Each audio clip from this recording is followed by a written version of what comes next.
My name's Freddie. I haven't got my name on the opening slide. I'm working marketing for Marmalade, but more and more recently, I've started working with Marmalade Play, which is our publishing division.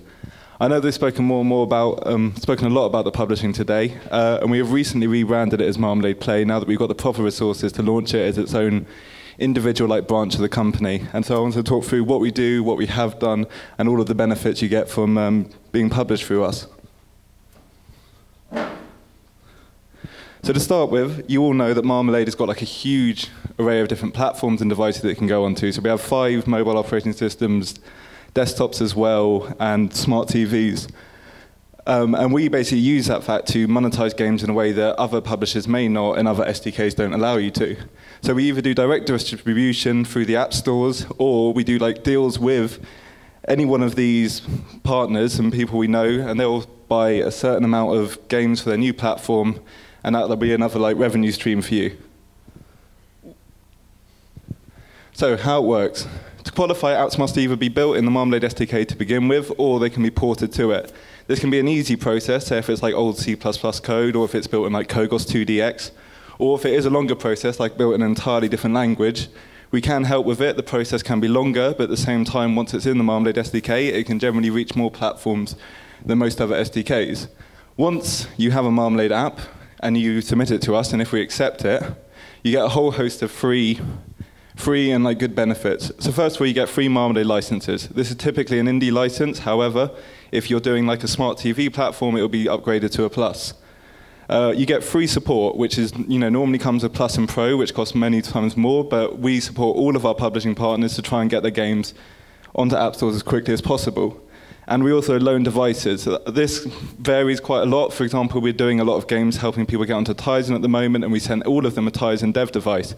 We're also we have done Windows Phone 8, and if someone really needs it and it's blocking the release of their game, we will send it out because, as Merritt can attest, we've got a cabinet absolutely full to the brim with devices. We provide feedback on the game itself, things like level design, if the gameplay isn't quite there, if the controls are a bit scratchy, we'll just make comments and little tweaks you can do, and then we'll also QA it for you. So the content team has 1 QA person themselves, but our game studio, Mike Barwell is the head of, they have 4 in-house QA testers, and although their main job will be making sure the games out of that studio are working okay, any free time they get, they will look into trying to check the game and make sure it works okay. Devise a go-to-market strategy is basically working out the best app stores that we can target. We notice certain games work better. For example, if you have like a storybook one, we'll make a bigger push for it to get on the Amazon store and on the Nook store, and try and get prepare as much featuring for that as possible. I mean, we'll talk it through. iOS and Apple is always like the absolute staples, but we have good relationships with other people, and we can always advise what's best for it. This is kind of where I come in, which is reviewing all the assets for it. So I go over the icon and I'll send out art suggestions, I'll send out other examples and the best way to look at it. Screenshots the same. So should there be marketing text? Does the screenshot properly represent the game? I also didn't write in this, but we'll do the trailer as well. And the descriptions I'll go through and make sure it's all tweaked and in good language. We can provide FIGS translations and stuff like this. It all comes to the total package. The other thing we encounter a lot is that people are just developers first and don't really have a designer on board anymore. And so if we need special screenshots to be made and they just give us a load of assets, we can try and put something better together for them. Handle the grunt work for all the App Store submissions. If anyone submitted an app, it's a right pain. And we'll do all of this. So once we've got all of the assets, we plug it in, and we handle everything from then on out. This includes the post, looking after release. So say if somebody comes on to Google Play and gives it 1 star because it's crashing on their device, we'll respond to that. We'll highlight the program, and we'll go back to the developer to try and get that figured out. Another small aspect I'd like to add is that when you're published through us, you'll be published under our name and in our developer account. So some of our games do extremely well, and you'll be associated with them. So if someone clicks on Marmalade Play, your game will then come up in a list of all of the ones on the respective app store. We press release a game, and we're getting better. We're getting more and more coverage of each one. We target specific releases. For example, the Activision Decathlon, which I'll mention later, we're targeting athletics magazines, storybooks, we'll target parents magazines and things like that. And on the whole, we just have a huge consumer list of all of the big publications. We've got relationships with a lot of people like Develop, Pocket Gamer, and we can generally push them out, and we get some really good coverage as a result.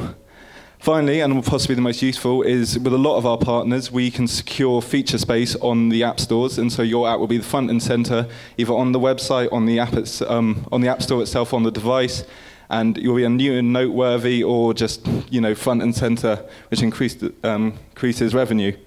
And then finally, possibly the most important bit for everyone, is the developer keeps the full IP rights and the absolute bulk of the revenue. All right, we have about 90 games or so I'm just going to try and go through 5 quickly to illustrate some things. So these are the 2 big releases we've had last week, which is Blur Overdrive and Activision Decathlon, both for Activision IP. We hired studios to make the games for us, and we're exclusively releasing them on iOS and Google Play. We press released both of them like a pre-launch. The Google Play versions went out last Friday, and the Apple versions should be out in the next couple of days. And we got a huge amount of press coverage from that, and really massive social media push. The YouTube videos have had thousands and thousands of views. We're running competitions online. We're doing a huge in-app advertising push, so preparing everything like that. So there's a strong 6-week, 7-week plan coming out to get these to really push them, and hopefully by the time Christmas comes around, they should be really top of the App Store. Alternatively, moving away from AAA, these are 2 games which were both made by 2 or 3 people. Jumping Jupingo from guys up in Kidderminster, I believe. Snap It people from Italy. And with these, because they're not quite, it's hard for games like this to gain traction in the Apple App Store and Google Play. We really assist these guys, going to BlackBerry, Windows Phone 8, Tizen, where discoverability will be greater and where they can actually make real money, rather than just constantly striving to, get a foothold in somewhere too crowded. Finally, and this is another example, is Design This Home. This game was absolutely enormous. I don't know if anyone has really played it. Exactly what it says on the tin. You buy sofas, pianos, all of that. You design a home. It's been enormous there, and they ported it. It wasn't in C++ to begin with. They ported the entire thing into the Marmalade SDK, and we released it on BlackBerry on the 10th of October, and it has been the number one app for 10 of the last 21 days since we're on the 31st. And it's just been a massive, really, really great success, and we're really happy to see it. I just want to quickly run through some of the other games that we've done, just to give examples of what we do. So Alien Breed by Team 17 and Talisman, both of those were published by other people on iOS and Apple, but we worked with them to put them on BlackBerry and have had a great success with that. Ninth Dawn was released on Google Play, and we did, really press released it, and it's done much, much better on iOS because of our help as a result of it. Qubit, interesting, went on Roku. I don't know if Roku's really been mentioned much today, but it's like a smart TV platform in America, and really leads the way for other people to get on it. Propel Man was one of the first Marmalade game on Windows Phone 8 with our help. Football Mat Director and Coconut Dodge are both on their way to Tizen pretty soon. And Signal to Stars, which was almost definitely mentioned with Quick, was released on 3 platforms and 4 app stores on the first day. So, we'd really make sure and have kind of done good things with every single one of these. Finally, this is the sort of, the featuring and what we've managed to get done over our time with our relationships with our partners. So, here we got Sixth Planet and Propel Man on Windows Phone, Design This Home in the top grossing apps and games. Samsung Apps went to town a bit and featured 3 of our games, and Amazon and Nook. Google Play, we get occasional ones. It's obviously it's tougher to get it on it. LG Smart World is another that, as more games start filtering through, we'll be able to work with them. But all of these things, if you join the publishing program, we'll continue to push as much as possible to get these games featured as highly and often as we can. And then just a bit of our coverage, which comes in. So Signal to the Stars, we're delighted, got into the Sunday Times. Piggy Biggy was in The Sun the other day, sitting alongside FIFA. Jumping Jupingo had great reviews all over the place, but it was on 148 apps. Touch Arcade did Ninth Dawn. Pocket Gamer, 10 best apps, Android apps, had Butterfinger, which is a great little game. And The Guardian, Stuart Dredge is someone who is aware of us and we speak to quite a bit. And yeah, try and get featured as much as possible. The actual getting on these stores is a bit easier. It always seems a bit more random with the publications, but it's good to see that we can get a good mix and really get across the board with that sort of thing. So simply, if you want to speak to anyone, either to ask questions, submit your game. Something else is with the DIPS programs. Obviously, if you develop something once and you want a bit more help with it, we can always take it on board. For instance, if somebody brings an idea to us, or a real something which is substantial, we can always guide them from an earlier process, so you don't necessarily have to have a Marmalade game to begin with, but more like the aim of producing a Marmalade game. So we're very open, it's very flexible, everything's really up for negotiation, and oh yeah, if you have any questions, please take down that email address. It's all on the website as well.